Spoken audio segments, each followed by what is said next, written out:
Hi, I'm Tim Naftali. I'm director of the Richard Nixon Presidential Library and Museum in Yorba Linda, California. It's October 27, 2011, and I have the honor and privilege to be interviewing Joseph Woods for the Richard Nixon Video Oral History Program. We're in Oakland, California. Mr. Woods, thank you for doing this. Glad to be here. Just so people get a sense of you, before we talk about the impeachment inquiry, please tell us about your World War II experience. Well, there's really not a great deal to tell. I was the first lieutenant, and in the Navy, that's a job, not a rank.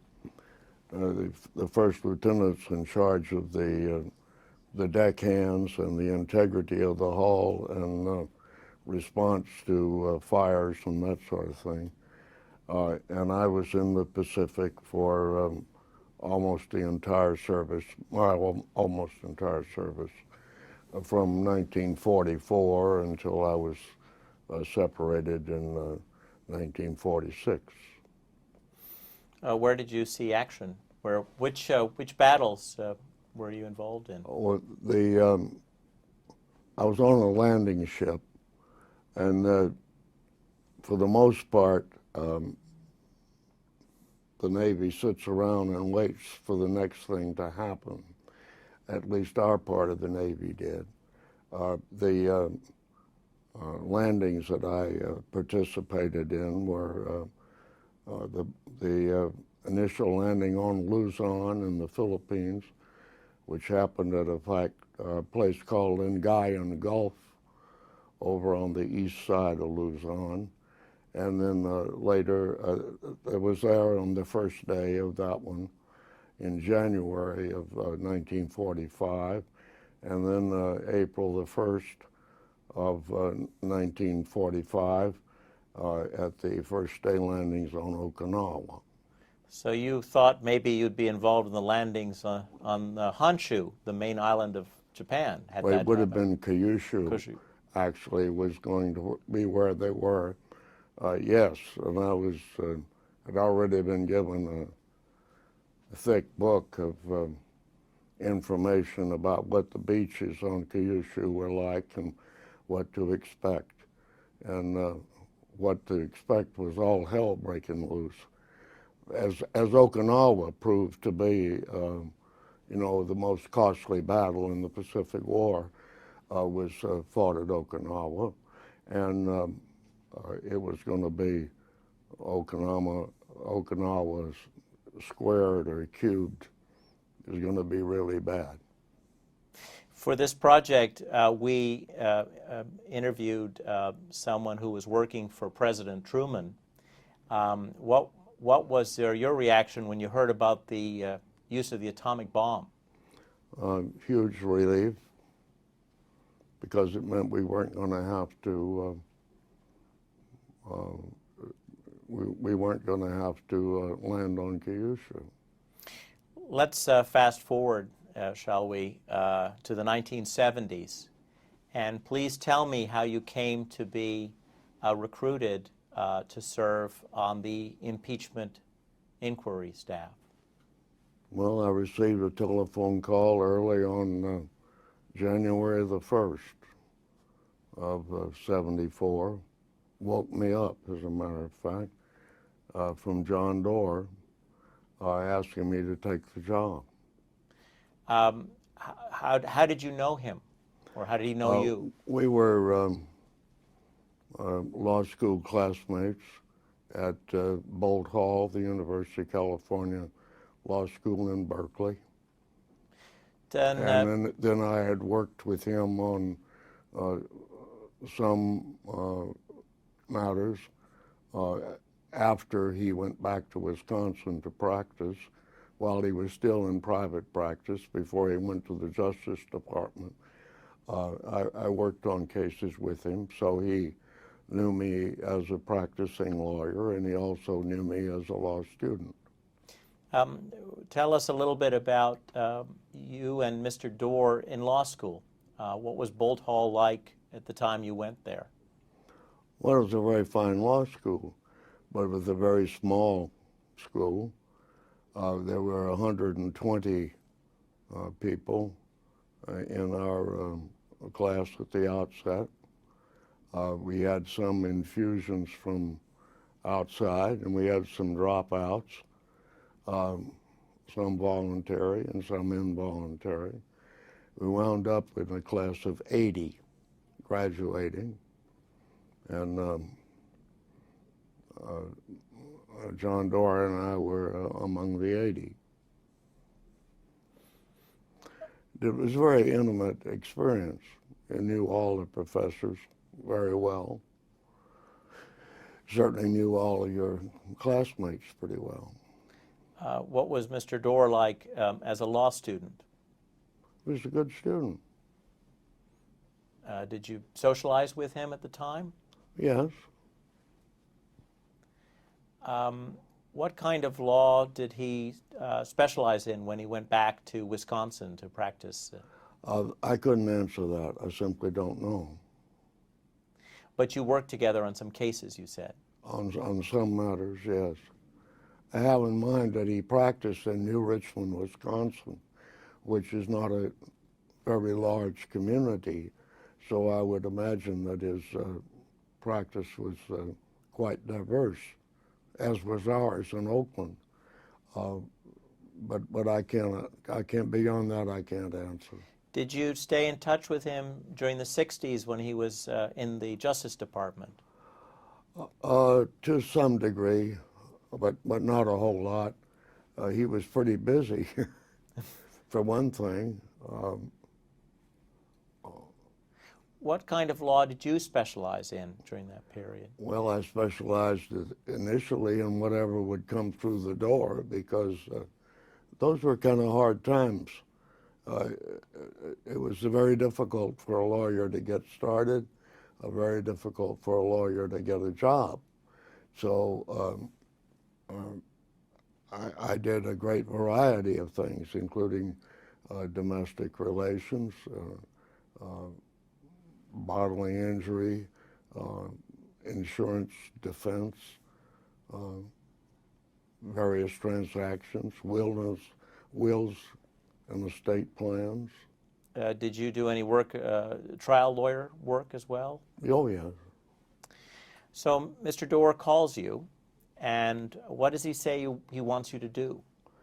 But he wanted me to come back and be the head of a task force within the staff on constitutional and legal questions.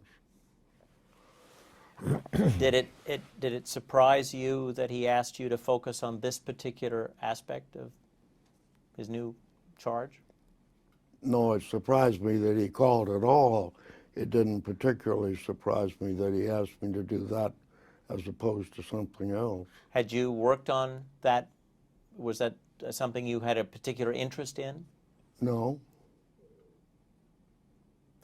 I mean, as a lawyer, I had not any particular interest. Of course, I would have interest as a citizen. Well, of course. No, I just wondered if that was something that maybe had been an interest of yours at law school, and he knew that you were sort of had a particular interest in constitutional law. No, I think not. Had you much thought about the issue of impeachment before you got this mandate? No. In common with the rest of the country, and in common with the law school in particular, I never heard the word used in 3 years of law school. It was not a subject that was on the screen so far as training lawyers is concerned, at least at Bolt Hall. Did Mr. Doerr ask you to recruit people to work with you on this issue, or was he going to assign a team to you? Mostly the latter. I did make a couple of suggestions, not necessarily of people for the for that task force, but people for the staff in general. And once I got there, I told him a little bit about whom I might like to have on my task force. Tell us who was on your task force ultimately. Well, John John Leibowitz, who had come from the Brookings Institution and subsequently became a partner in the Washington, D.C. Firm Steptoe and Johnson. Hillary Rodham, who subsequently became Hillary Rodham Clinton and is now seems to be Hillary Clinton and is the Secretary of State. Bill Weld, who went on to be the governor of Massachusetts, having been the Attorney General of Massachusetts.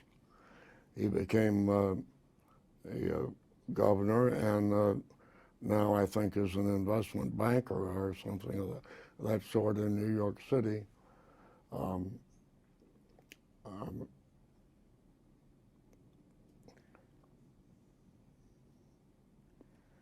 At this point, I'm blanking out a little bit. David Haynes, who was on loan from Wilmer Cutler and Pickering in Washington, D.C., who left to go back to that firm and subsequently was a partner in a small law firm with William Colby, who was a former head of the CIA and whose legal career was terminated by a canoe accident. And some people don't think it was an accident.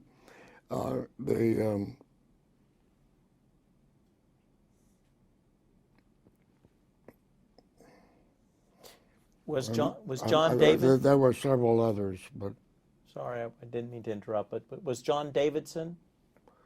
yes, that's true. Yes, John Davidson was a member of that group. You probably know better than I. No, I'm just I just know of him, and I'll ask you about him and the Minority Report a little bit later. So when you talk to Mr. Doar, to go back to the January phone call, you do lay some ground rules, and one is that you were only going to stay 4 months, right? That's correct. So you, how long does it take you to get to Washington? A week? A few days? A little more than that. I arrived on January the 19th, a Sunday evening. The people you've mentioned, were they the future Governor Weld, Hillary Rodham, were they already there when you arrived? No, as a matter of fact, Hillary arrived the same day I did.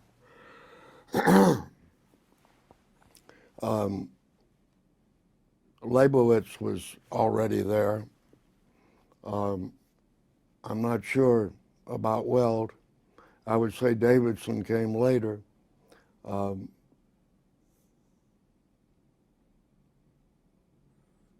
not sure about others. You had one of the issues that you had to think through was whether an impeachable offense was an indictable, whether an indictable crime was an impeachable offense, and whether And vice versa. and vice versa.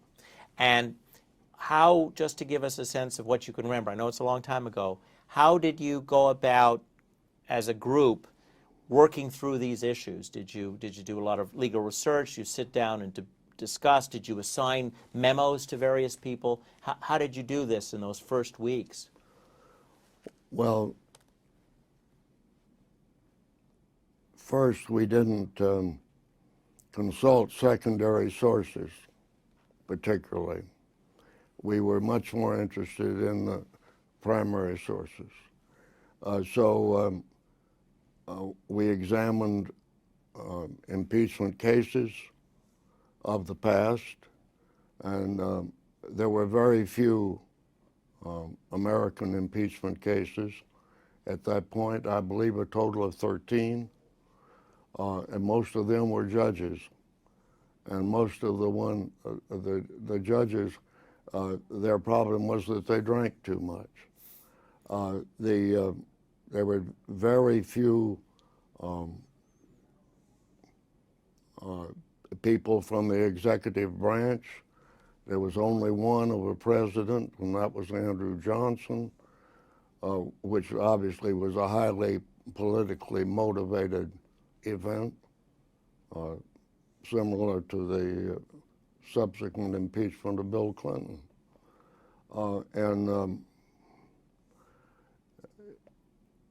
There was not much to be learned from the American impeachment cases. We examined all the British cases that we could find, going back into the 12th century. Particularly interested in the origin of the phrase high crimes and misdemeanors, which is the crucial question, in my opinion, and I think in the opinion of the group that was working on the subject. The proceedings in the Constitutional Convention in the colonies, as we were trying to create the Union, the proceedings in the debates of the various state conventions, as they were considered the question of ratifying or not ratifying the Constitution, that had been worked out in Philadelphia, the Federalist Papers,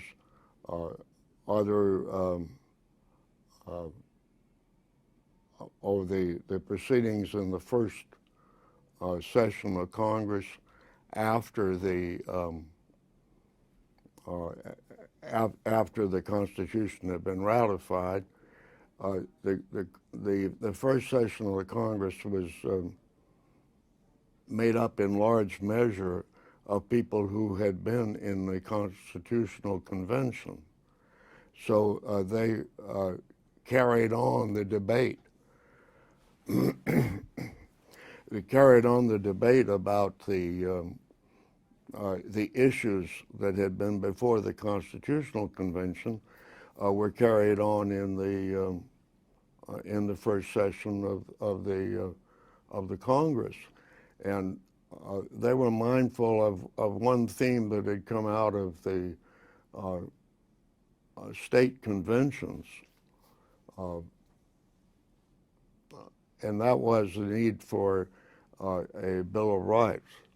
And the first 10 amendments to the Constitution were the product of the early sessions of the Congress, where so many of the same people were involved, and they carried through on putting those amendments before the states.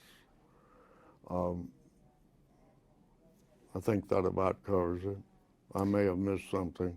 No, but I'm sure that your team spent a lot of time at the Library of Congress. That's also true. What role did Mr. Dorr play in these discussions? Well,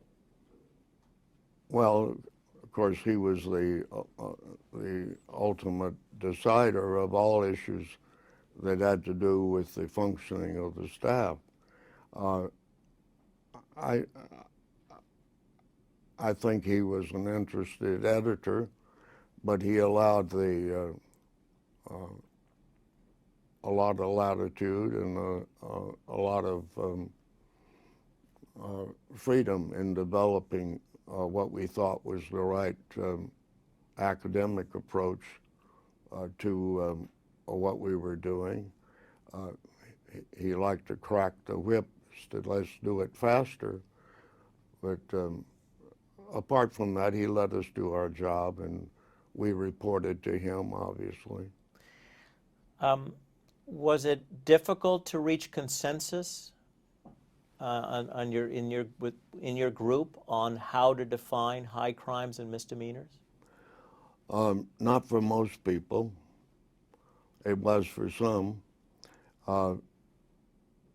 Sort of as background for that question, the way the staff operated in the impeachment inquiry was radically different from the usual way that committee staffs operate. Mostly there is the majority staff, there's the committee staff, which is actually the staff of the majority. And then there is a minority staff. And they very much paddle their own canoes. The organization of the inquiry staff was quite different. Each task force within the operation was made up of committee staff and minority staff, so that Weld and Davidson, for example, who were on the minority staff, were members of my unit, my task force, and Weld was involved in the writing of the grounds of impeachment memo. As I recall it, Davidson was not. He was involved with other projects. I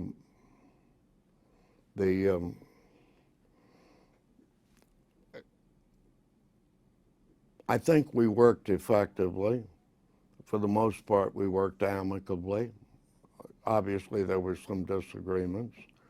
There were some people who thought that there was no difference between crimes and high crimes, that it had to be a crime in order to be a ground for impeachment. That's not where we came out as a group. We came out with the understanding that not all crimes were high crimes and misdemeanors, and that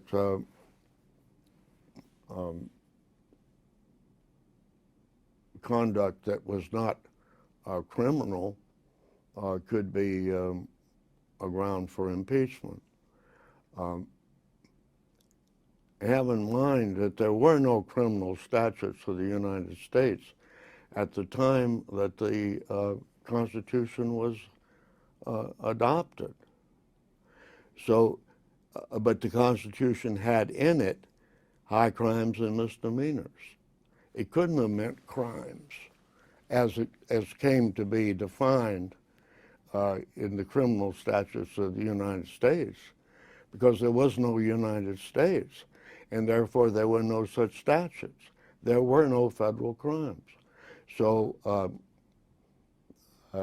high crimes and misdemeanors has been in the British impeachment records for hundreds of years, since the 14th century. And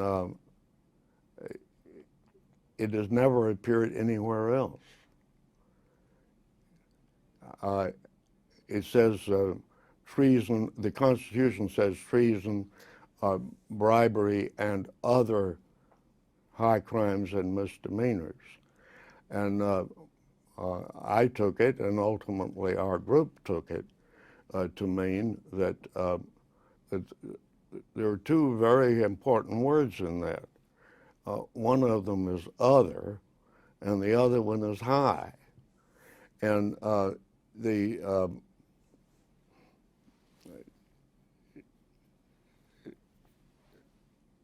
what others says is that treason and bribery are just examples of high crimes of misdemeanors. They're not something separate. That's what other means. And high means it's the sort of thing that Parliament was concerned with in impeaching or considering the impeachment of various functionaries of government through the centuries. So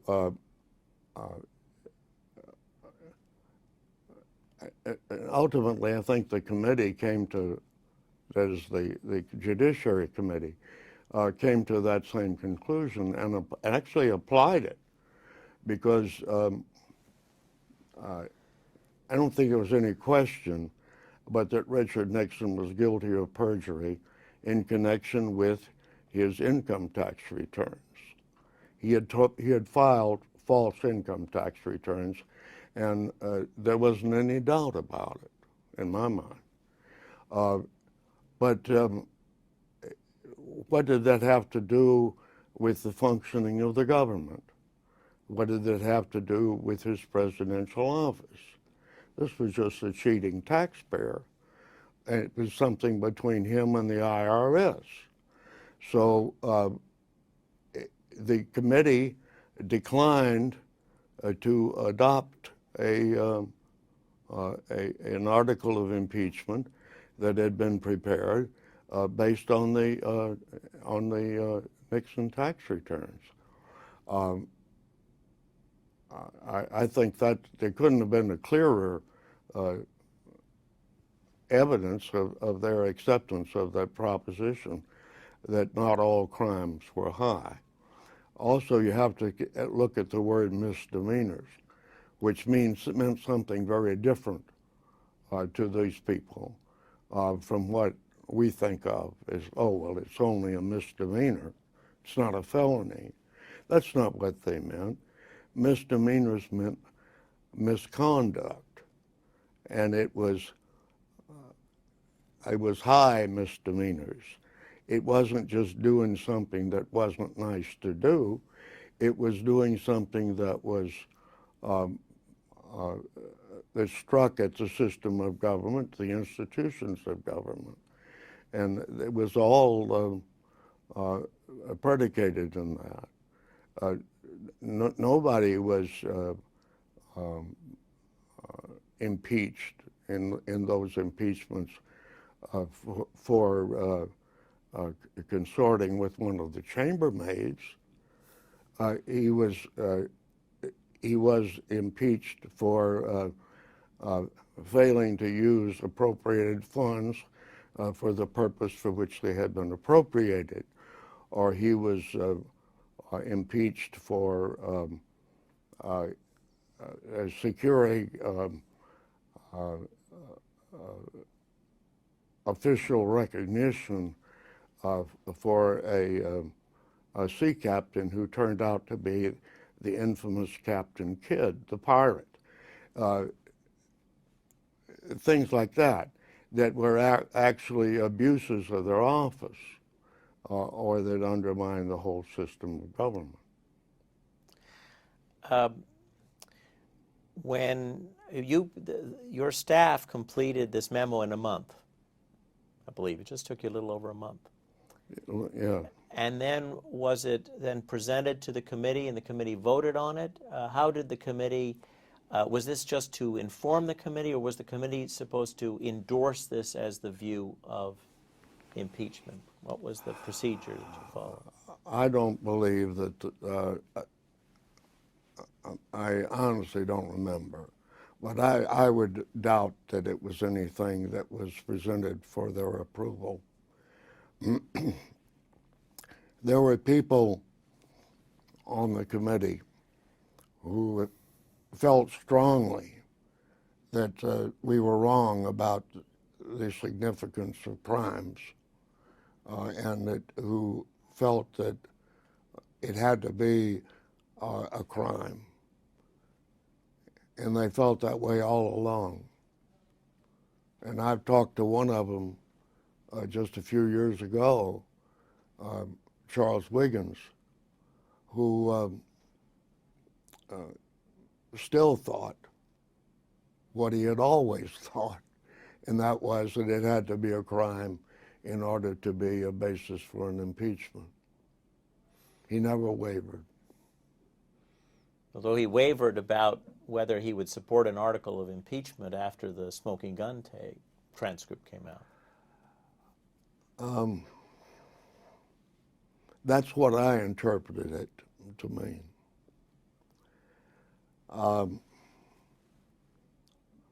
I think he may have meant something different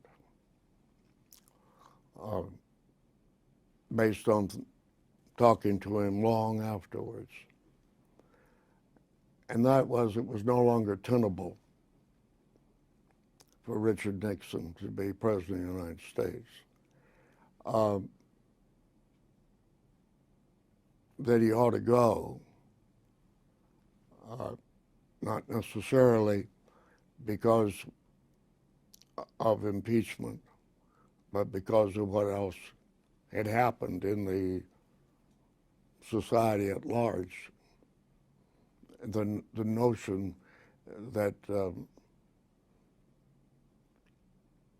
what the tapes revealed, whether that was a basis for impeachment or not, that he was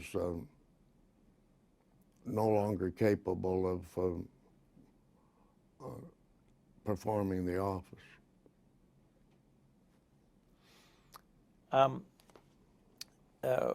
I believe I've read somewhere that Sam Garrison was not pleased with the memo. I'm sure that's true. And that he asked John Davidson to write a contradictory or an opposing view.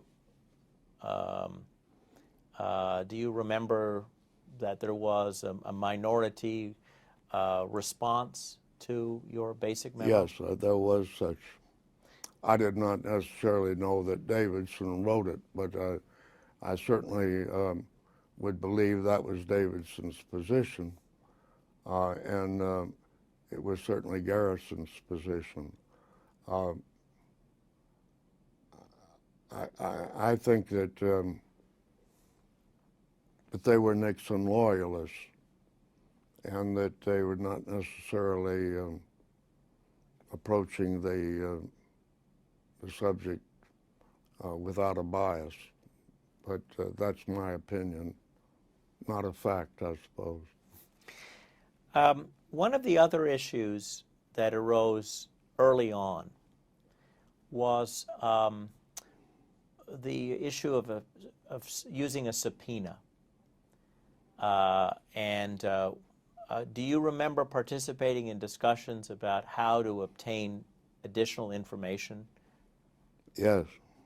Can you tell us what you remember, please? Well, just that there was a reluctance to, there was just a reluctance to issue subpoenas.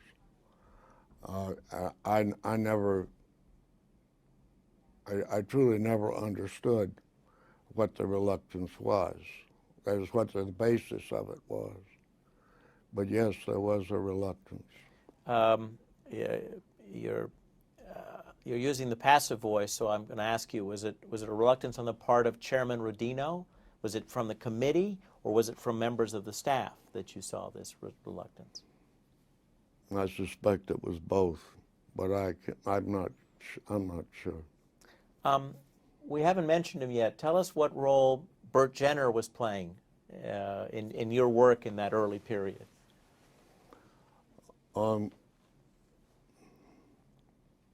Burt Jenner was a remarkable guy. He was fully committed, I believe, to the notion of the integrated staff. And if he had not been, it couldn't have worked. But I think he felt that the object was to look into the matter thoroughly and fairly and come to a principled conclusion, and he was willing to see to it that that happened from the minority staff side. Somebody else that deserves a lot of credit for this is Congressman Ed Hutchinson, who was the ranking minority member of that committee, and who obviously had to be on board for the bipartisanship that in fact occurred. And I don't suppose there were very many people on that committee who were more thoroughly committed to Richard Nixon than Ed Hutchinson. But he also recognized that in order for the results of the impeachment inquiry to be acceptable to the American people, they had to see it as a fair and open, judicious proceeding. And he was, I think, very much on board, not in the conclusion, but in the methodology of the committee and of the staff. I've read, of course, Albert Jenner is no longer alive. But I read an interview with him where he described the concept as the single law firm concept. That it was as if you were all part of the same law firm. Well, and that's a good way to put it. And I'm satisfied he in fact did see it that way, and it wasn't just words; it was his action, and Bert Jenner's. Let me ask you before we move from the story of the memo on the constitutional grounds for impeachment. What role do you remember Hillary Rodham playing? What did she do as part of your team? She did not work on the memo.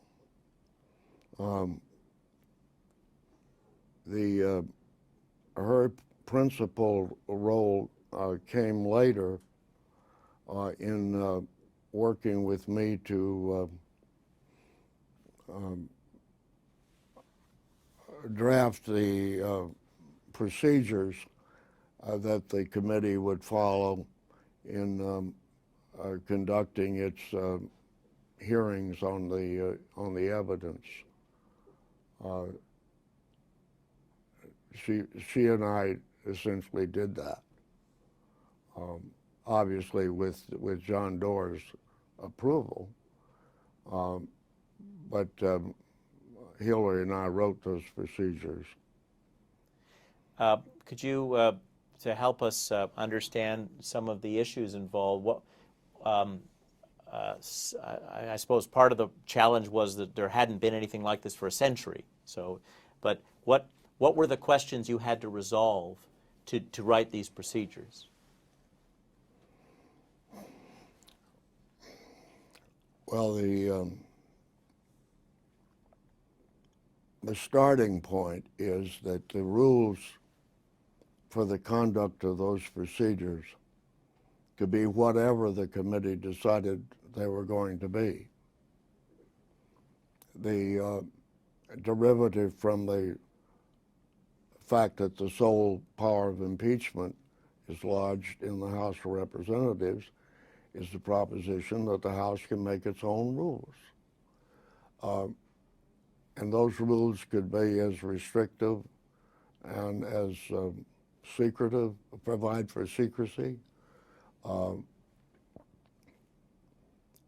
Then there's the liberal cast of the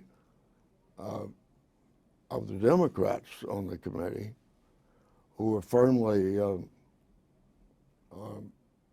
committed to the proposition that there has to be due process about everything, and that open hearings and the opportunity to confront witnesses, the opportunity to present a rebuttal case, that all these things are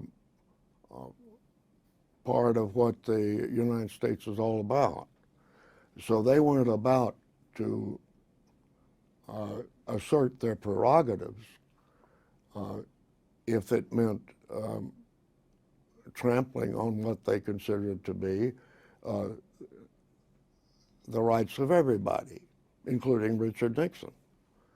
And so the rules that we came up with provided a very firm and equal footing for James St. Clair, who was Mr. Nixon's counsel in this matter at the time. He was provided with the opportunity to present witnesses. He was provided with an opportunity to cross-examine any witnesses that were produced by the inquiry staff. He received the statements of information at the same time that they were made available to the members of the committee.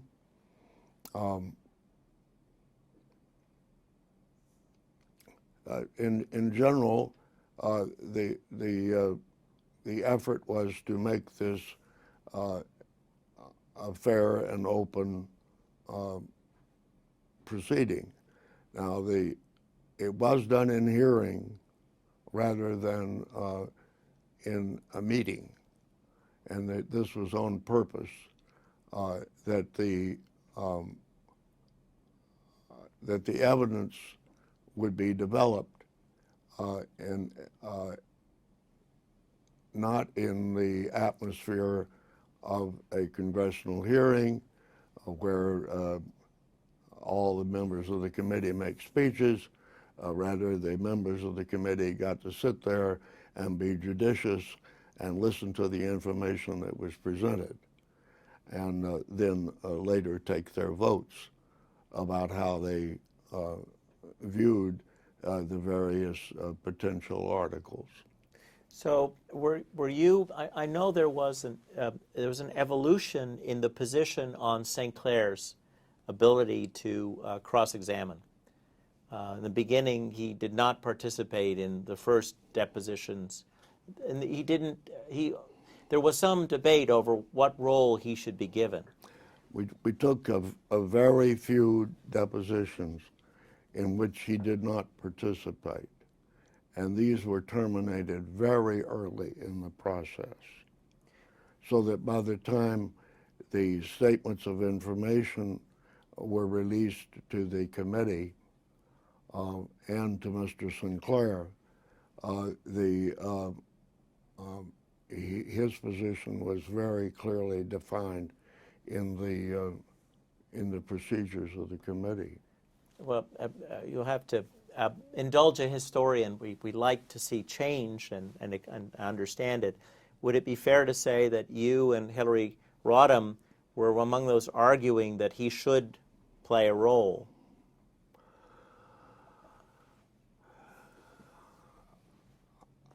I tried not to take a position as to what the rules should be.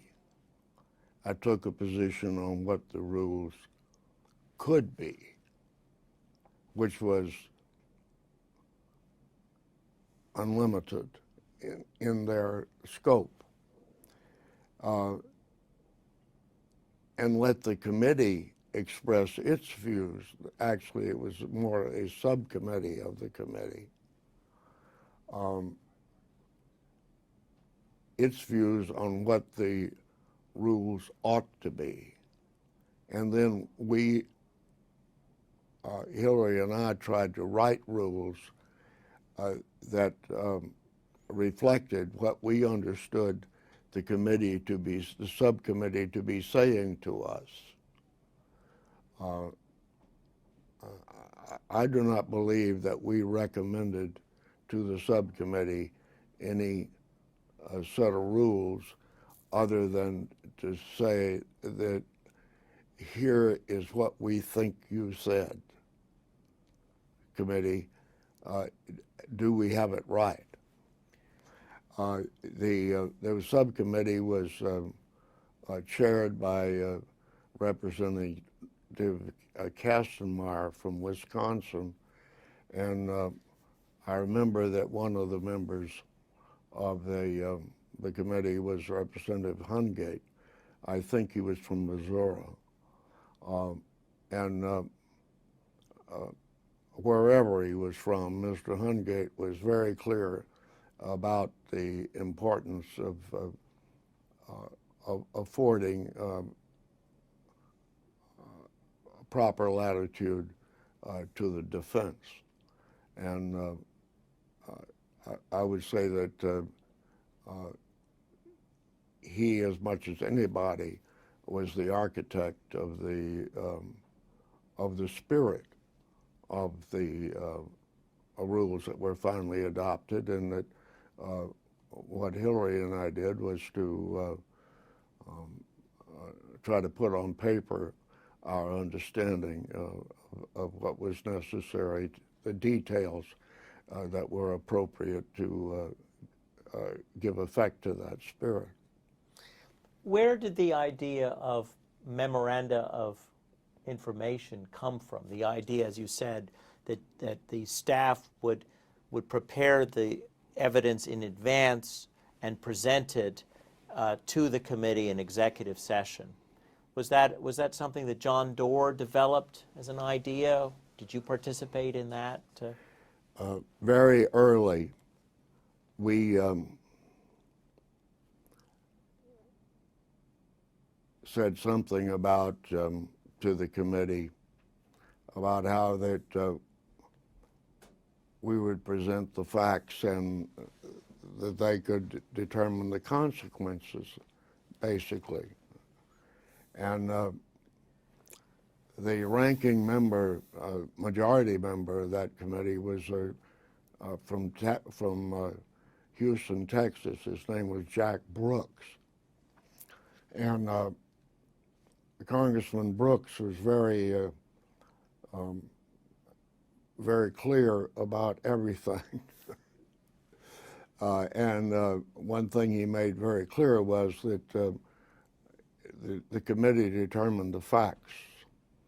And the response to that was, we just give the evidence. He said, no, the committee determines what the evidence is. So that's the reason we had statements of information. We did not dare thereafter to call them facts. That's where it came from. Much less, not even evidence. That was beyond our function, at least in the eyes of Mr. Brooks, and we did not want to go through that again. So we never said anything more than statements of information. A number of your former colleagues talk about the importance of Mr. Doerr's kitchen cabinet, of people like Owen Fiss and, more importantly, Burke Marshall as sort of sources of advice to John Doerr. Did you ever, do you recall interacting with Mr. Marshall? Oh, yes. Could you tell us about him and what you recall of his influence over the memo on the grounds for impeachment, for example? I don't remember anything specific about that. I certainly talked to Burke several times as we were developing the memorandum. I remember the one specific that I do remember was that he he said, how much have you looked at the Declaration of Independence? And we said, well, we're just looking at the Constitution. He said, look at the Declaration of Independence. And I came to believe that he really had something there. That the first part of the Declaration of Independence is where it recites the grievances of the colonies, is really a bill of impeachment against George III. And it's all the kinds of things that we came ultimately to recognize were the really important things to think of as high crimes and misdemeanors. It's basically abusing the colonies. And I remember that as a contribution specific that he made. I'm sure that he ultimately thought it must pass muster, or we wouldn't have ever released it, because he was that much involved in the process, and he obviously was a great authority on constitutional law. But I'm not, beyond that, I don't know of anything.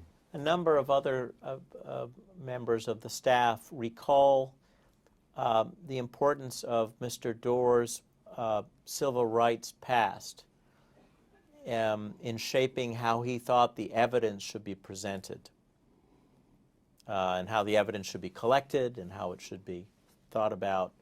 That they said that it reflected the work that he had done on cases in the period when he was in the Department of Justice. Do you remember thinking about how significant and influential Mr. Doerr's civil rights past had been in shaping the way in which he approached his duties with the inquiry? I would believe that the technique that we used with those notebooks, with the statements of information in it, was derivative from his experience in preparing and presenting cases in the when he was Assistant Attorney General in charge of the Civil Rights Division. I do not believe that the Doerr notebooks were invented for the purpose of the inquiry staff. I think that the Doerr notebooks had been something that he used when he was in the Civil Rights Division, and also in connection with the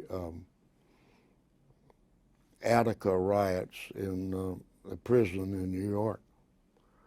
So in terms of the style, I think that it was clearly traceable. It never really occurred to me, and still doesn't, that the substance of the activities of the Civil Rights Division had particularly carried over into the into the activities of the inquiry staff. Although I would have to say I believe that his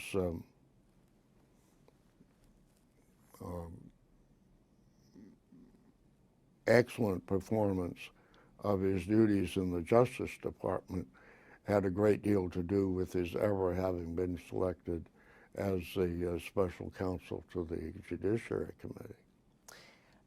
You've already taken the oral history of Francis O'Brien, so I'll leave it at that. Yes, that was wonderful.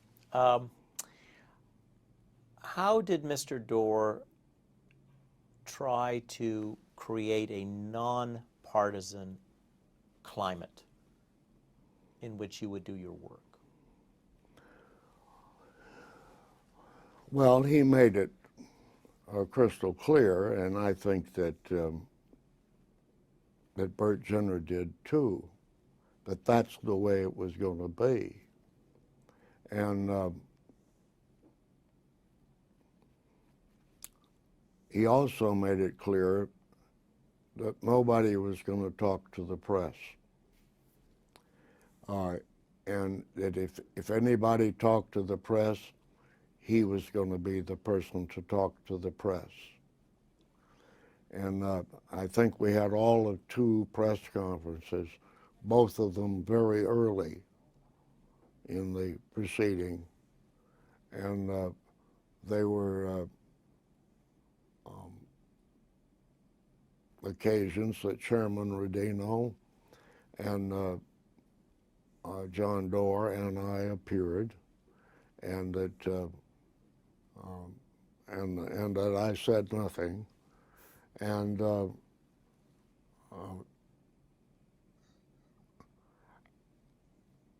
I was never contacted by the press except on 2 occasions.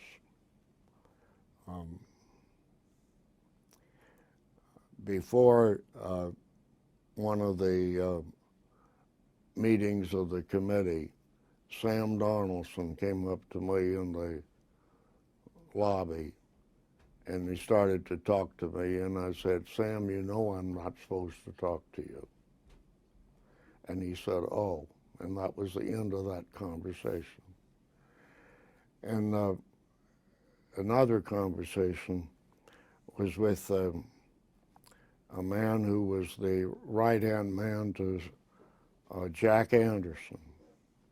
And I forget his name, but he ultimately took over Jack Anderson's column when Anderson retired. Dale Van Atta? Dale Van Atta, perhaps? I think that's quite possible. I'm just not sure. Mm-hmm. But this person called me to ask me about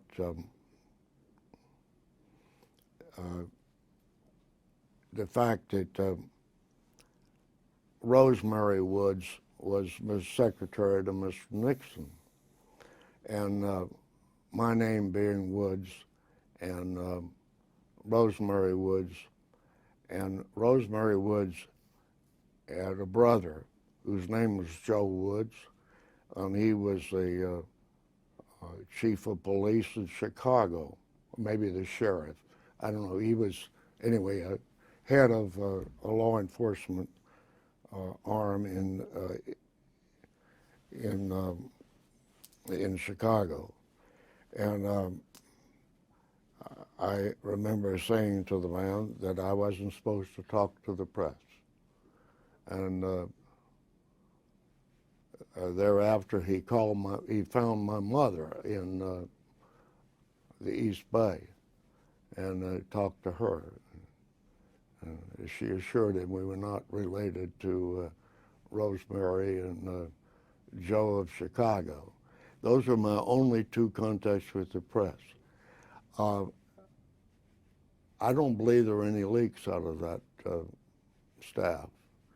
And there again, it was a remarkable achievement. That's part of the answer to your question. I think John Doerr was able to make it clear to the press that there weren't going to be any special favors for special friends, that if there anything to be said to the press, it was going to be said to all the press at the same time. And they should not expect anybody to talk to them, and that it was a basis of discharge from the staff for anyone to talk to the press. And people just honored that. It can be done. The the members of the committee were not allowed to know what was going on,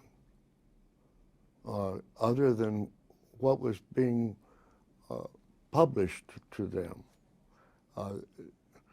They could not look at our work in progress. Only Mr. Hutchinson and Chairman Rodino shared anything as we went along until it was ready to be released to the committee as a whole. This is an unprecedented way of handling things back there. It had never happened before, I think, and I sure don't think it's ever happened since. And this was Mr. Doar's idea. Along with Chairman Rodino, and I think I don't think there was any dissent from this. The committee, the House Judiciary Committee, unanimously approved that procedure. It wasn't something that was just done by fiat. It was done by common acceptance. There was some impatience, though, among the committee because, of course, they weren't seeing anything for a while. That's right. I'm sure there was. Do you remember Mr. Doar? Well, he did say this about the memo. You mentioned that, saying to all of you, "Please hurry up." The committee is getting impatient.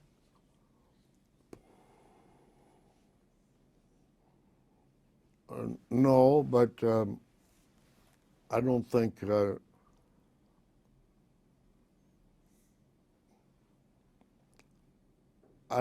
that my activities were really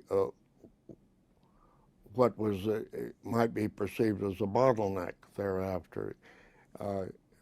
What he may or may not have said to the other task forces, I really don't know. Let's give, since you were a senior member of the staff, please help us give a sense of the structure of the staff. There were a number of task forces. There were 4, as I recall. 2 of them had to do with the facts of Watergate. And one of them headed by Richard Cates and one by Bernard Nussbaum. And there was one about the plumbers and other lesser items, and that was headed by Robert Sack.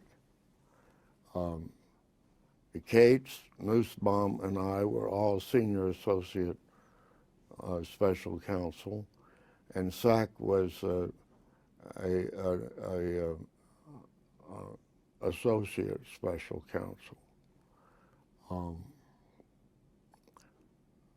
Later, I think he got the senior designation, but at the time that I was there, he did not have that yet. The task forces operated essentially independent of each other. The 2 Watergate task forces operated in parallel. So sometimes they were investigating the same subjects. I'm not qualified to talk in any detail about their method. I know that in general, it was largely to try to analyze the results of Senator Sam Erwin's Senate committee to see what there was thought to involve impeachment material.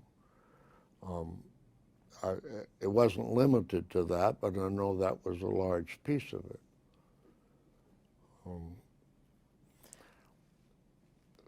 Much of their work, of course, was done, continued to be done after I left. And I know you didn't set them up, but were they asking the same questions, these two? You said they were often working in parallel. I think to some extent they were, but others that were involved in that, Bernie Nussbaum and Evan Davis and Dick Gill and Mike Conway, others perhaps that you've talked to or will talk to, in much better position to talk about that than I am. Okay, thank you. We're going to change tapes now, or change cards, I mean. Yeah. Thank you. And rolling. Mr. Woods, let me ask you whether you were involved at all in the decision to recruit Professor C. Van Woodward to do a study of presidential abuses of power. I knew about it, and I knew that Hillary had a key role in that project, but I did not, and I met Dr. Woodward when he was down at the staff offices at one time, but no, I did not have anything to do with the decision to retain him or with the project with him as it went forward. Can you recall at all what role Hillary Rodham played in that? Well, I think she was the liaison with Dr. Woodward. Beyond that, I can't answer the question. Was this Mr. Doerr's idea? Do you know? That I don't know. Certainly it was one that he approved of, or it wouldn't have happened. Again, we've asked people on the Watergate task forces and also Judge Sack with regard to the Plumbers investigation. But from your vantage point, how important was the roadmap that the Watergate Special Prosecution Force gave you in early March when you got the grand jury information? How did that affect the inquiry? Well, I would say it didn't affect my work at all. Sure.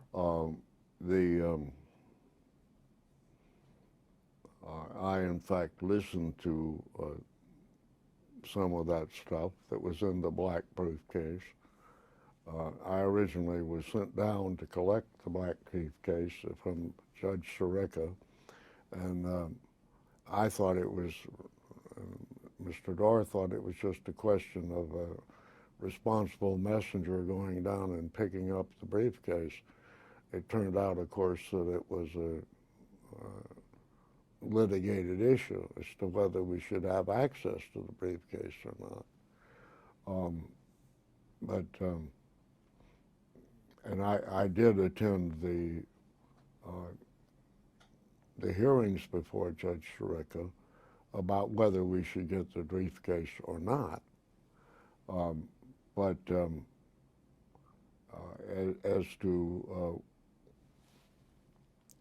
As to your question about the role that that information played in the progress of the Watergate task forces, I really can't answer. I do. You say that was in March? Yes. You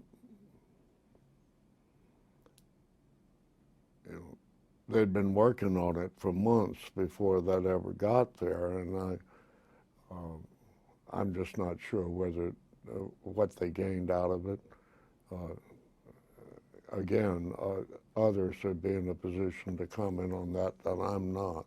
Were you at the meeting with Mr. St. Clair when the White House agreed to hand over to the committee what it had voluntarily handed over to the Watergate Special Prosecutor?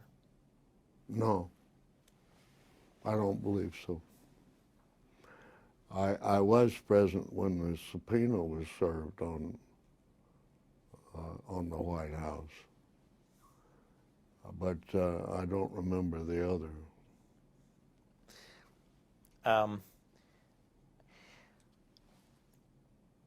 You listened to some of the tapes? Did you listen to some of the tapes? I listened to at least some, perhaps all, of what was provided by the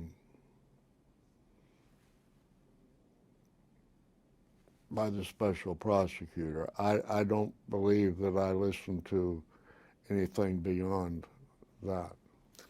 And what effect did listening to those tapes have on you?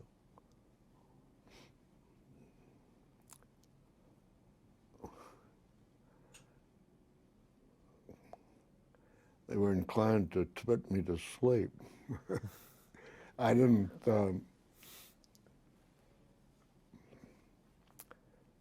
I wondered if that's the way the government affairs are at the highest level are conducted. I wonder that anything much ever gets accomplished. There were so many grunts and ums and that sort of thing that I think the opportunity for misinterpretation of the meaning of things is tremendous.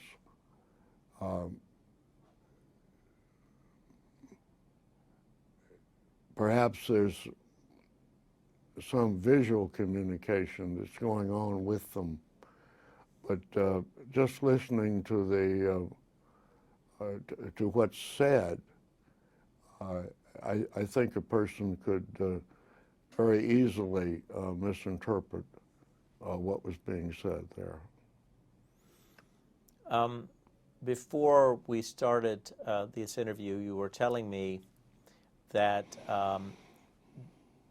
John Doerr wanted to be certain that there weren't the transcripts that were used in the statement of information reflected a unanimous view of those listening to the tapes because of concern that the information be not probably correct, but absolutely correct. That's correct. On the unanimous point, I'm not absolutely sure that unanimity was called for, but certainly there had to be a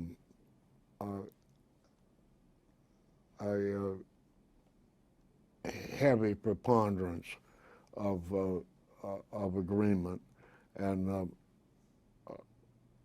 unanimity may have been the rule. I was simply not involved in that, and it occurred after I had terminated my participation. Bob Shelton and Jeff Venchero and Dorothy Landsberg and perhaps others would be in a much better position to answer that question than I am.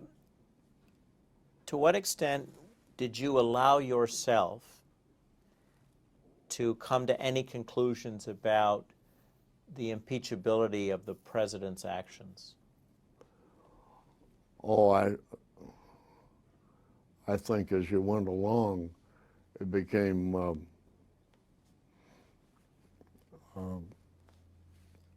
pretty obvious that his conduct was grounds for his impeachment on more than one account. I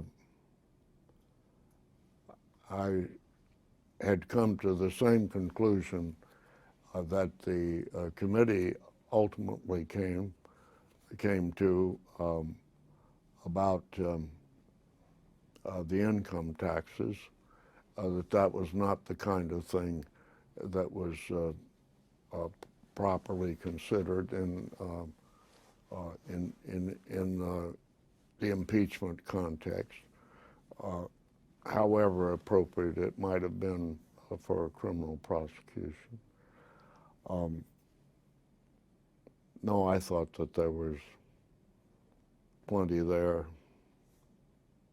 that was of a fundamental nature, that impeachment was appropriate. Was this was it a cumulative effect that it was just more and more information piling up, or were there things that stuck in your mind that led you to this conclusion? Oh, I think it's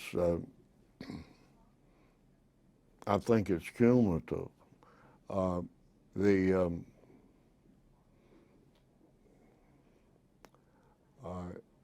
remember using at one point the word totality, which Barbara Jordan subsequently made great use of in the meetings where the congressmen expressed their views. No, it's. I think the whole is much greater than the sum of the parts. Do you remember the debate over whether to allow cameras into the hearings?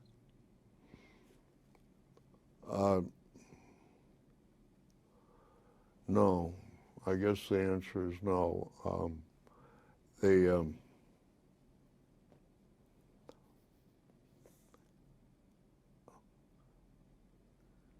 distinction between hearings and meetings is fairly clear in the rules, and I don't now remember absolutely the niceties of the distinctions, but hearings, generally speaking, were not necessarily public, whereas meetings were.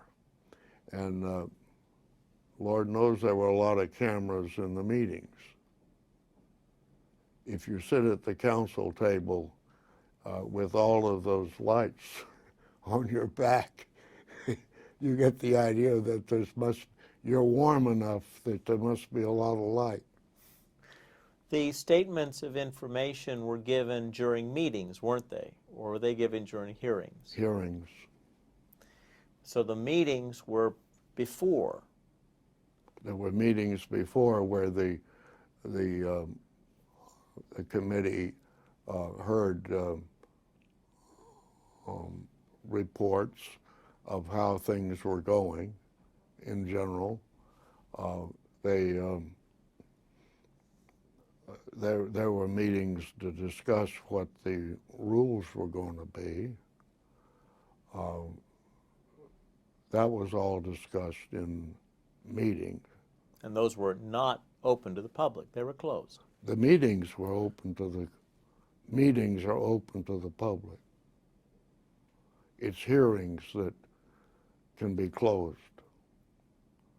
No, I think that there was coverage.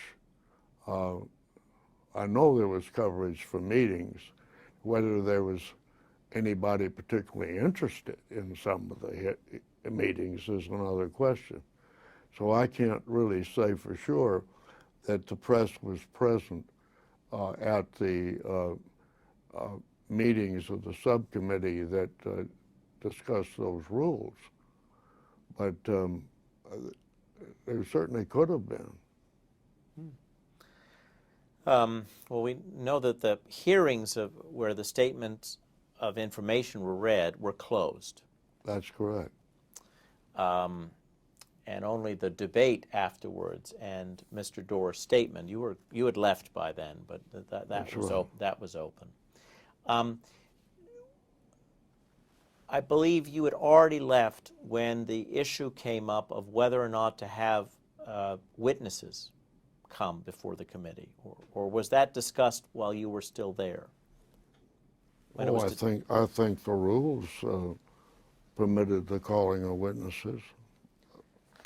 I could, just a minute, I could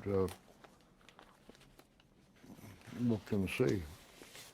Because I know there was some debate among the staff and the committee as to whether to call Charles Colson and others before the committee.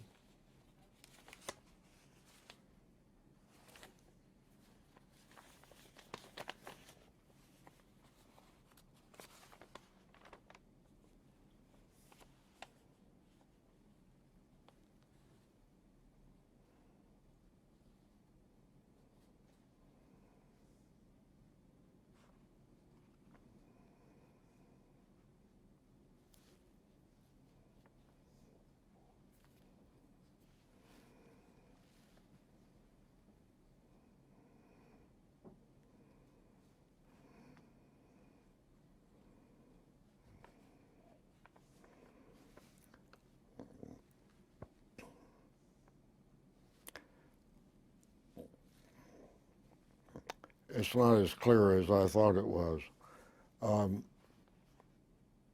Should the President's Counsel wish the committee to receive additional testimony or other evidence, he shall be invited to submit written requests and precise summaries of what he would propose to show, and in the case of a witness, precisely and in detail what it is expected the testimony of the witness would be if called. On the basis of such requests and summaries and of the record then before it, the committee shall determine whether the suggested evidence is necessary or desirable to a full and fair record in the inquiry, and if so, whether the summaries shall be accepted as part of the record or additional testimony or evidence in some other form shall be received. In short, we punted. Now that, what you're reading, that was what the committee approved. That's what the committee approved. Now, and then I would have been gone. But the basis for that would be memoranda that you and Hillary Rodham had prepared for them, laying out their options. Am I correct in understanding? Yeah, I think that's fair to say. And what research? What did you look at? I'm not a lawyer, so did you look at civil procedure? Did you look at how the committee, how the House had handled other inquiries in the past? I mean, how did you come up with these procedures, or at least the universe of possible procedures they could choose from? Oh, I think we simply thought what kinds of procedures would be appropriate responses to what the subcommittee had expressed to us as the tenor of things that we would seek to put in place. We came to the subcommittee, the first hearing that I recall, saying to them, you have the power to set the rules, essentially. And they expressed at that hearing, that meeting, the view that they had of how to conduct the whole thing, how open, how participatory from Mr. Sinclair,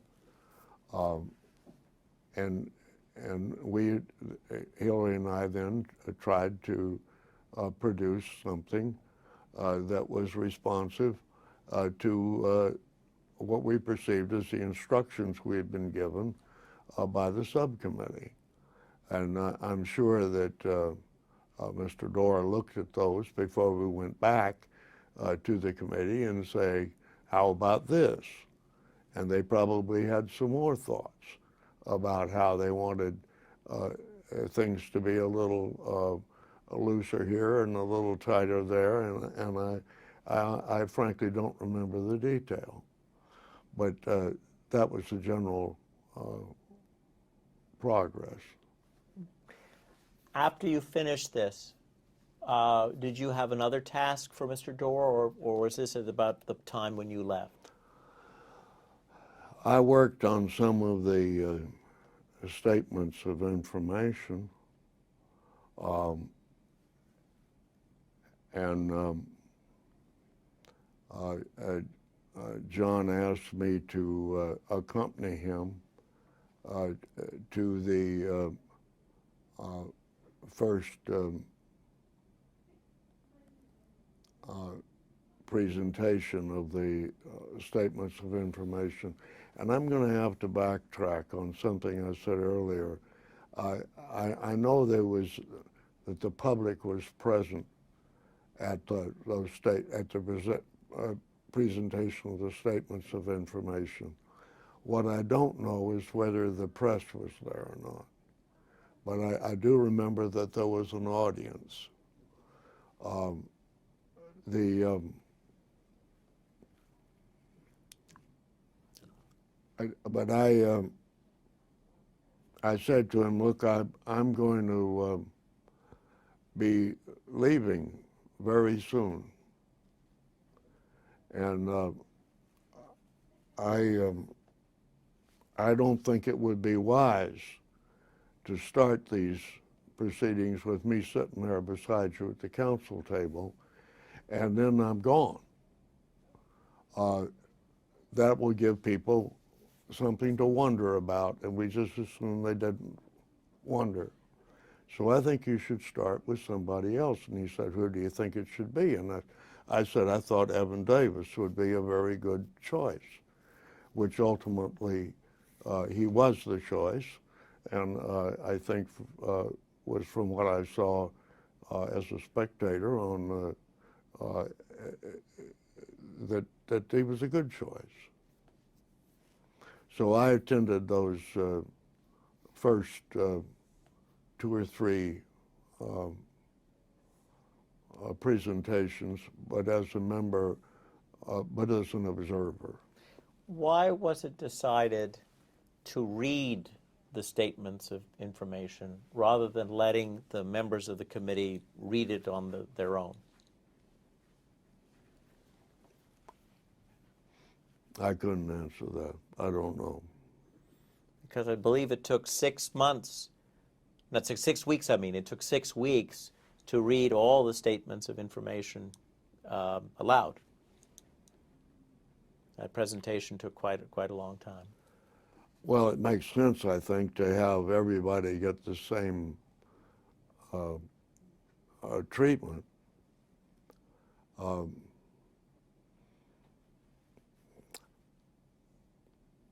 I know that if you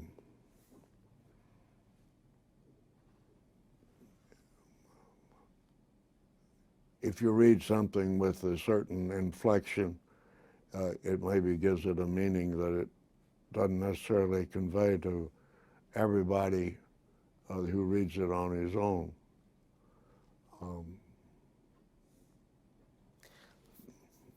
But I did not participate that I recall in that.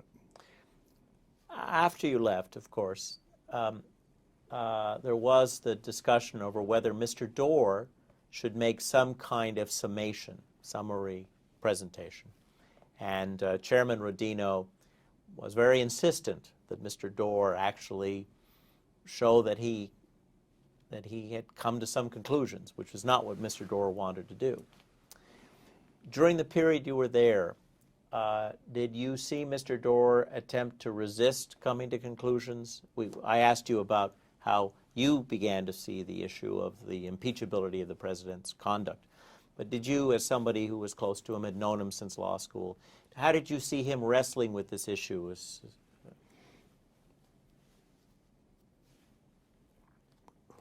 I guess I was not very perceptive, but I can't answer the question.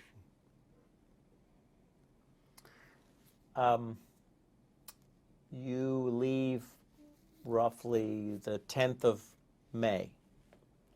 Somewhere along in there. Were you, you mentioned before that you leave for personal and business reasons. Were you a little bit, was it a little frustrating to leave before the job was done? Or how did you feel at the time? Well, yes, of course I would like to have seen it to a conclusion. On the other hand, I was committed to leave, and I really didn't have a choice till I left on schedule.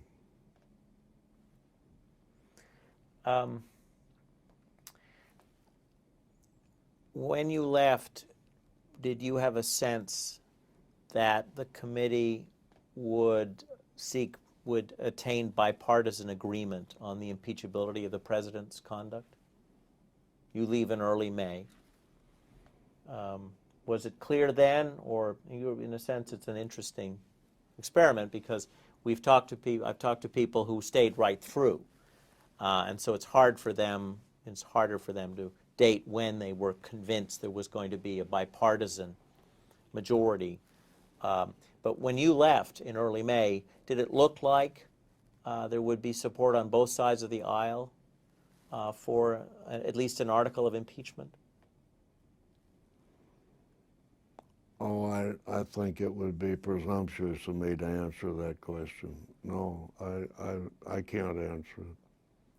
By the time you left, were there draft articles of impeachment that were floating around and being discussed, or is that something that happened after you left? I do not remember any drafts of articles of impeachment, and if there had been, I think that would have been something that I would have been involved in, so I think the answer is probably no.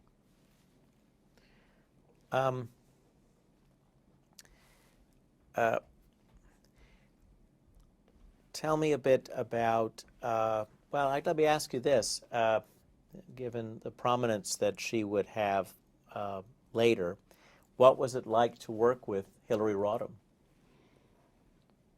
Well, she was an excellent person to work with.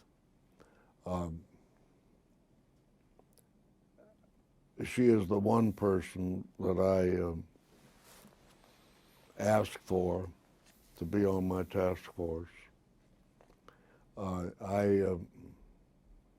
was very much impressed by her when I met her the day that she and I both reported for duty back there.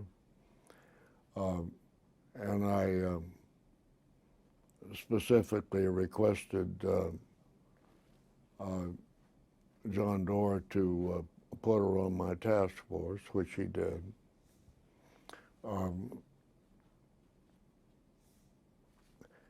She would do what you asked her to do.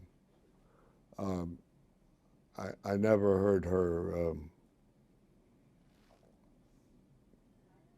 express any reticence to undertake a task that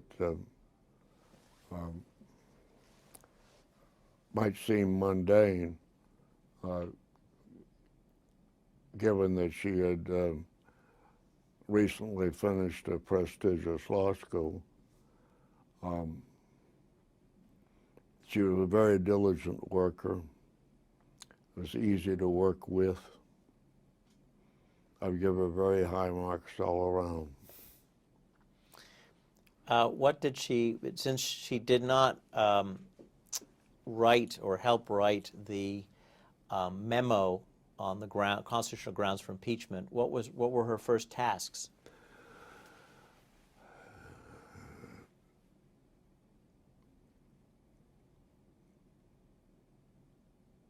John Doerr was very distrustful of computers.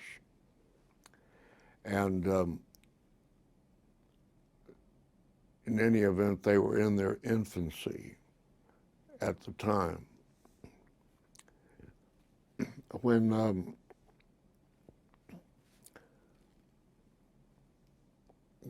I got there in January of '74,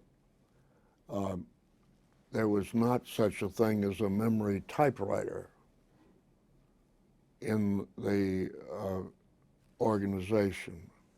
And I believe that was probably true in the Congress, but I'm not sure about that. It certainly was a fact in the inquiry staff. And I was able to, after some argument, to get a Selectric, IBM Selectric typewriter for my secretary. And whenever people had things they wanted to be able to revise, they were forever seeking her assistance, because she had the one machine in the office that was capable of any sort of memory. Now,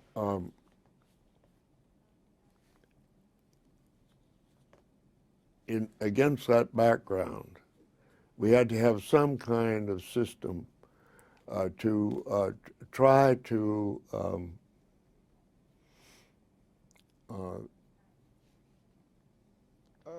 make a given bit of information available to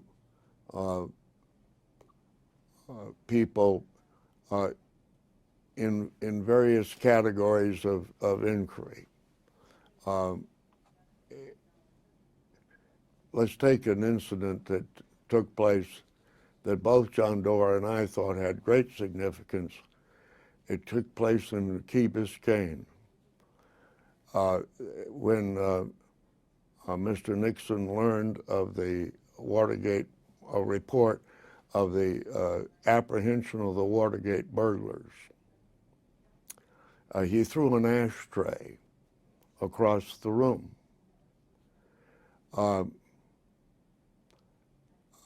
Both Doerr and I thought that that was the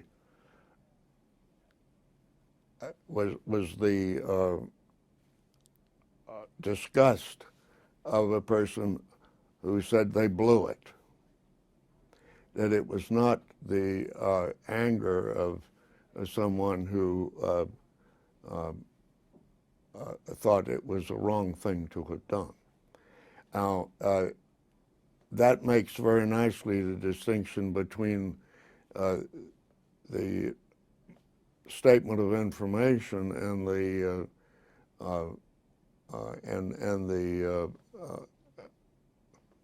and the fact, if you will. So the statement of information ultimately would be just a report of the throwing of the ashtray, without any comment as to what the significance of that might have been. But that particular incident could have had ramifications for different people looking into little bits of this or that somewhere in the factual investigation. So if we'd had computers, it would have been easy to bring up that information. It certainly would be now, and I think it would have been then, to bring up that information in various contexts. But we didn't have that capability. So what we did was to develop a system of punch cards where we put these pieces of information on the card, and then we notched out things that it didn't apply to, and assigned little holes to different categories of inquiry. And then if you wanted to find all of the incidents that fell within a certain category, you ran a long knitting needle through the holes at the end, and you pulled up the cards that hadn't been notched out. It was that primitive. And as a way station toward developing those cards, we had a system of little, not even 3 by 5, even smaller than that, coupons that were produced in carbon and numerous copies.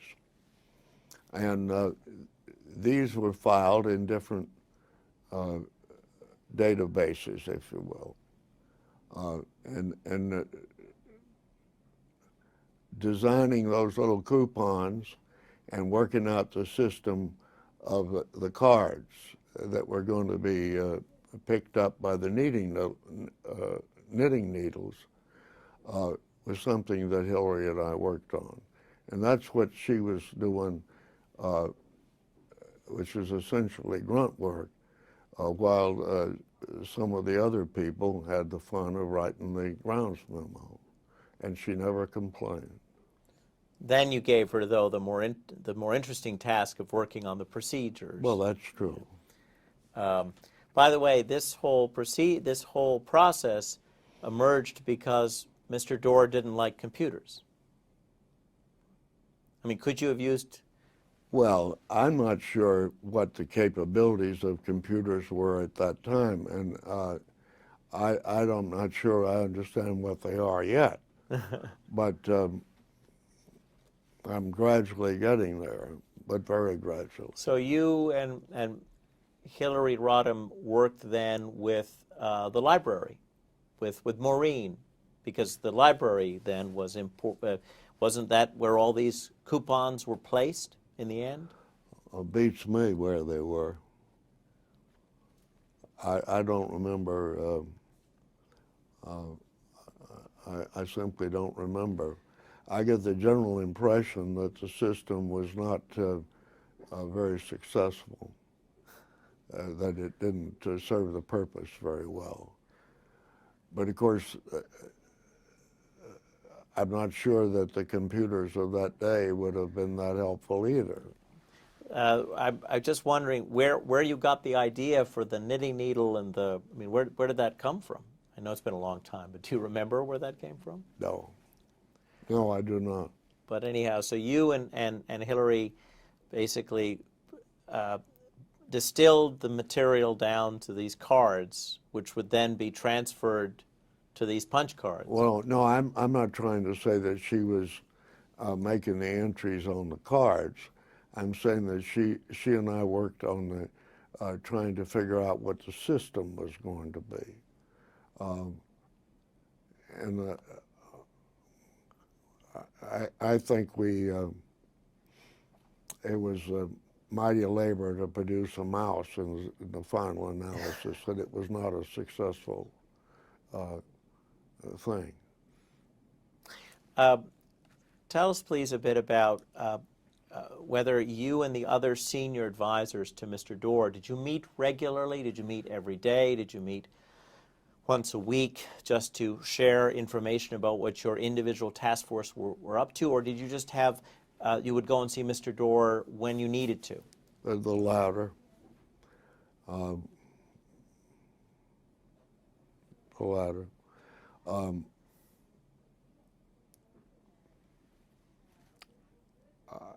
I saw probably more of them than some of the others did.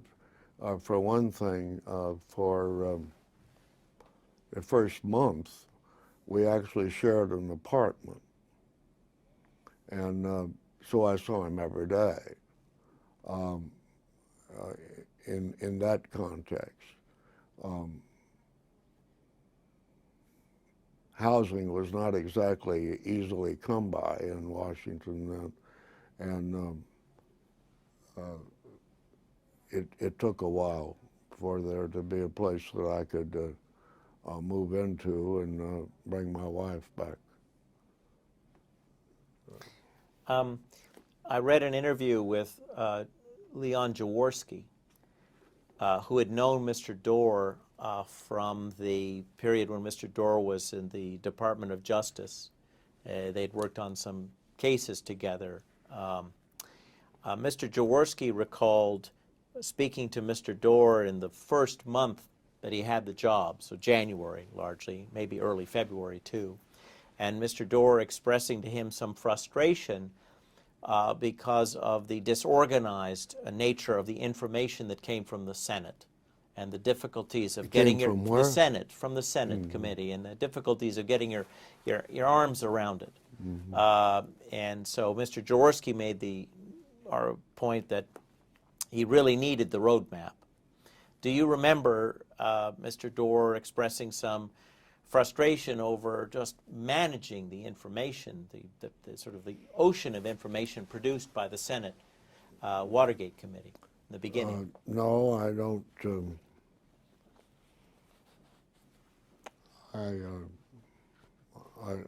I don't believe so. I know that there was one of the attorneys on the staff, Tom Bell, who's now deceased, who had come out of the Dorr firm in New Richmond, who was the liaison to the staff of the Irwin Committee. So I know there was some sort of channel of communication, and I know that the first task of the Watergate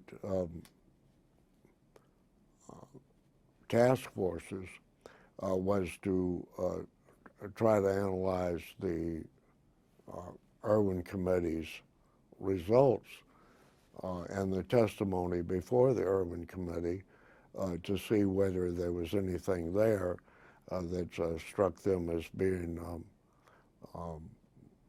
worthy of consideration in the impeachment context. But I was not aware that of any particular frustration.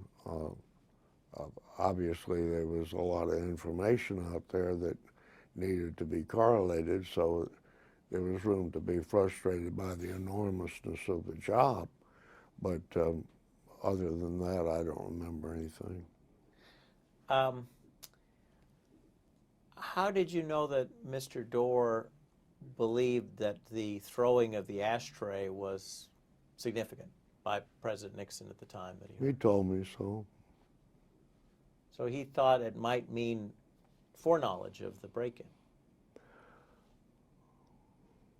Certainly interpretable as that, yes.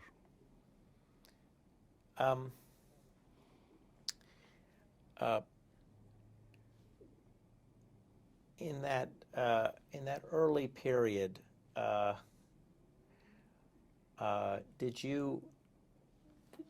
you working 12, 14 hours a day? Everyone I've talked to so far has sort of described very long days. I would say more than 14.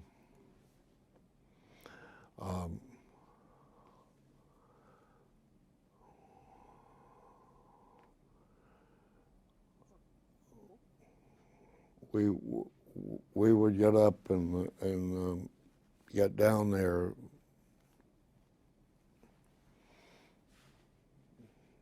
maybe 7 o'clock in the morning.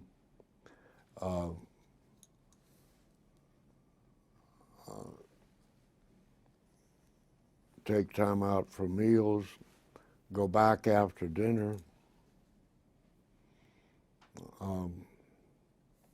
work into the small hours of the next day, go back and sleep for a very short period of time, and then start again. When do you remember finding out that the president had been named as an unindicted co-conspirator by the grand jury? I don't know.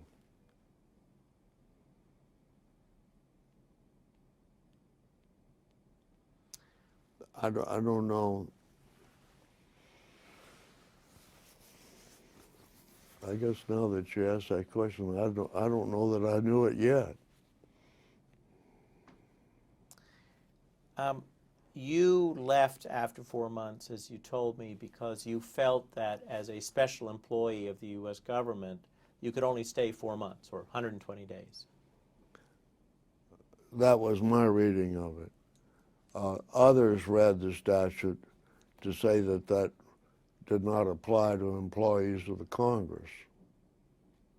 And I can see that there's room for that interpretation, that maybe it applied to employees of the executive branch.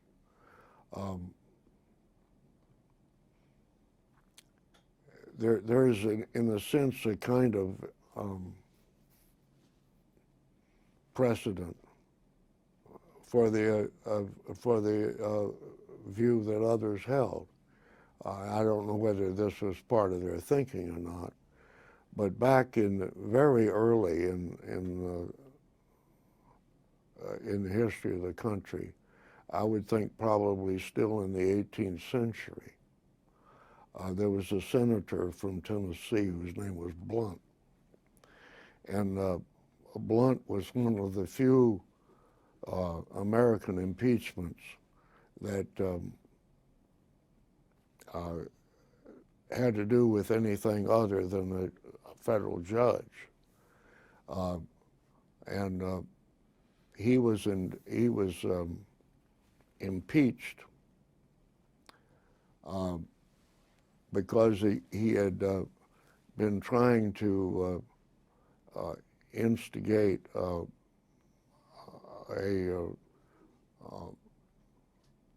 rebellion among Indian tribes with the support of foreign power. And it's obviously fell easily within the definition of high crimes and misdemeanors. And when his case came to the Senate declined to hear the case on the grounds that Blunt was not an officer of the United States. Now, that has some relevance to the point that you and I were discussing earlier about the special employee. If the special employee statute applies to officers of the United States, the Senate, at least, a couple of 150 years before, had almost 200, had felt that the senator was not an officer of the United States. Well, if he's not, then it would seem that an employee of the Congress likewise would not be an officer of the United States. And that may very well be the right interpretation. It was not the interpretation that I made in January. And it was not, and it was on the basis of the interpretation I made in January, right or wrong, that I had committed myself to be back in California at the end of 4 months. Did you stay in touch with Mr. Dorr after you left? Yes. What do you remember of when you, what was your reaction when you heard that President Nixon was resigning?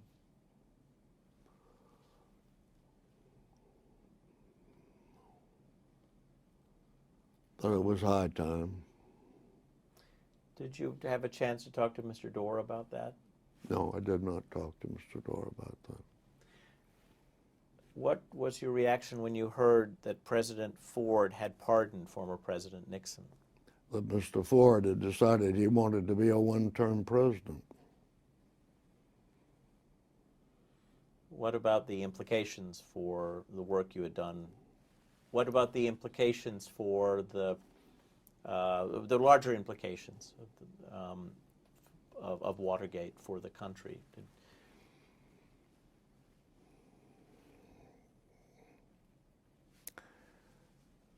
Oh, I don't know I don't know that I had any particularly, and I'm not sure that there were any. I haven't given that a lot of thought. It's a good question. It's just not one that I paid any mind to at the time, and I haven't thought about it since. What did you learn from this experience, Mr. Woods? Well, I thought that the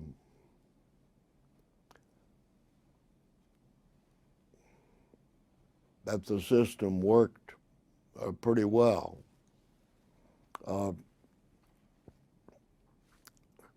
Having seen it work again, in my opinion, not very well, in the case of Mr. Clinton,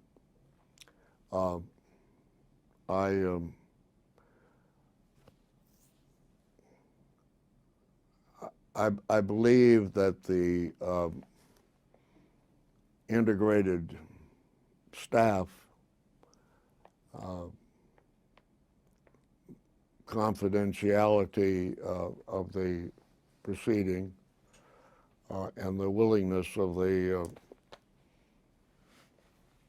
the members, that is the congressmen, to wait and hear about it when the staff was through, that was terribly important to my perception that the system had worked. When it came time for the House to deal with the question of Mr. Clinton and his dalliances, there was no such bipartisanship. There was, and that's not really the right word. That there was no sense of commitment to a process. I never felt that the Republican minority on the 1974 committee was in any sense pre-committed to a conclusion on the substance. What they were doing was they said, we want this to be a fair thing. We don't want it tried in the press, and we don't want it leaked. We don't want a staff that's pre-committed to points of view. We want to see that the truth comes out, and then we, the Congress, will deal with the result rather than have the press deal with the result piecemeal. And I think that's why it worked in 1974, and that's why it didn't work in the case of the Clinton proceedings. In the Clinton proceedings, the special counsel, or I guess is the right term, Kenneth Starr in any event, was given the play-by-play of where the matter was going. And he was being interviewed daily, it seemed to me. There was no confidentiality. There was no cooperation between the parties on the method by which the inquiry should be followed.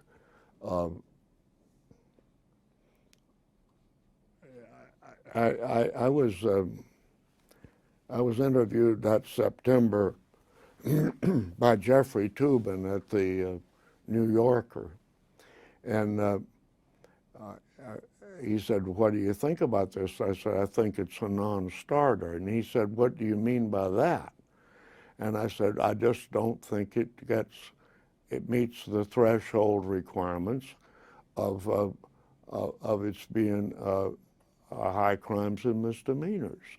I think it's a pretty low crime, no pun intended." And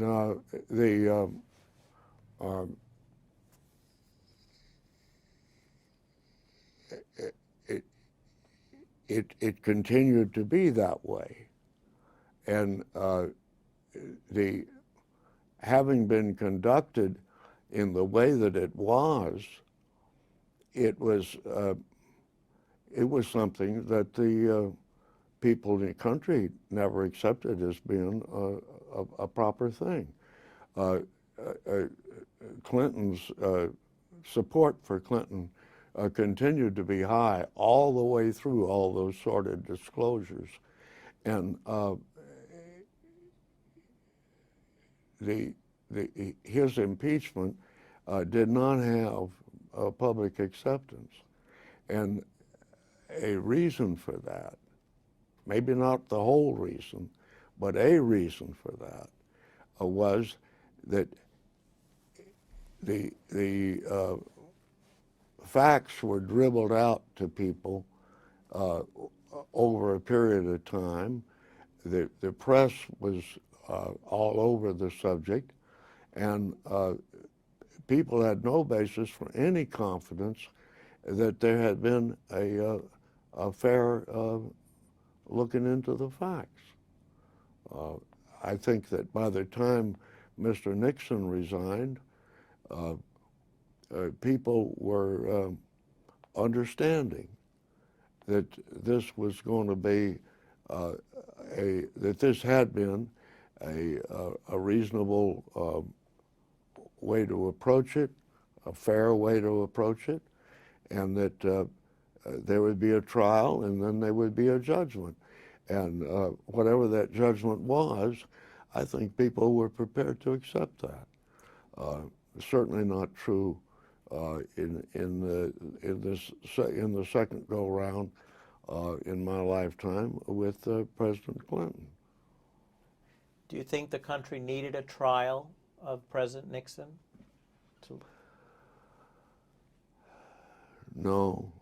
No, I don't think there was any. I did not have any. I did not have any a feeling of letdown or disappointment that there was not going to be an actual impeachment or trial based on that impeachment. I thought that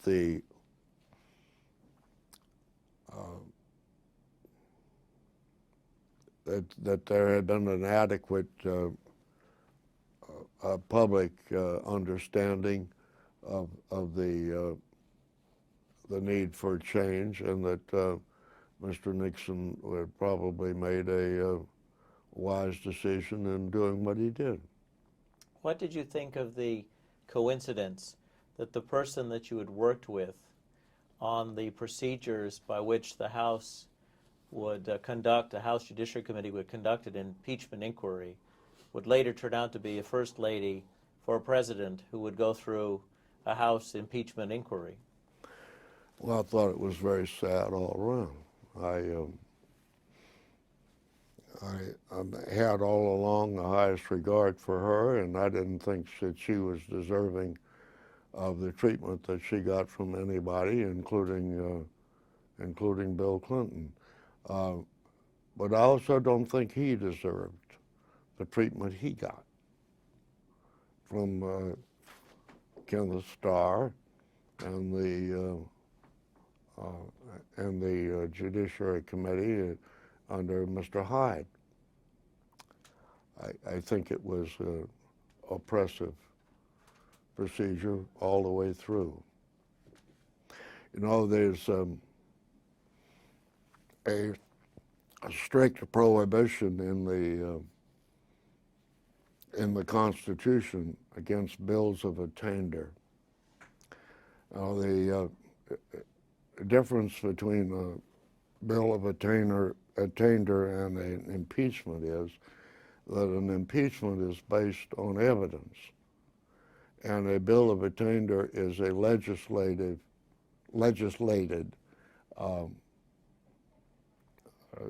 judgment of guilt without any predicate. And it seems to me that for all of what appeared to me to be the song and dance about hearings and evidence and arguments, and in the case of Mr. Clinton, what you had in effect was a bill of attainder. They were going to vote that impeachment no matter what, and they didn't have anything to vote on it, anything factual to support it, in my opinion.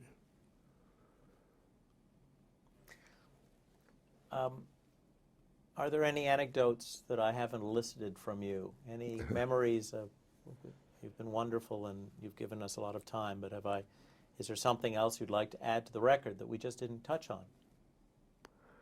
Well, it probably will be what is it, le mot d'escalier, the thought that comes to you on the staircase as you leave. I'll probably come up with something after we conclude the interview, but right now I don't think of anything. Mr. Woods, thank you for your time. Thank you.